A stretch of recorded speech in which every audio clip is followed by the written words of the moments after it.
Hi friends, welcome to my YouTube channel.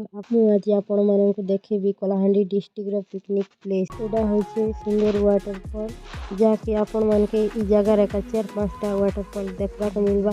जगहटा बहुत सुंदर होचे। ई जगहटा पिकनिक पाई बहुत भल है, सब सुविधा अच्छे। अमूल रामपुर रो पाखे पड़वा आपण माने ई जगह रो मजा नहीं पारबे। एटा होचे डोगरी चचरा, जाके बहुत सुंदर जगह, चारिआडे खाली जंगल। पिकनिक करवा लगी एक नंबर जगह यहाँ आपण मैंने आसिक करें। नेक्स्ट होचे फुगली झरण वाटरफॉल पार्क, भवानीपाटना 16 किलोमीटर पड़वा। आपण मैंने जाइए वाटरफॉल भितर पिकनिक करवा लगी अलाउ नहीं ना, आपण मैंने जदि चाहे साइड आए करें।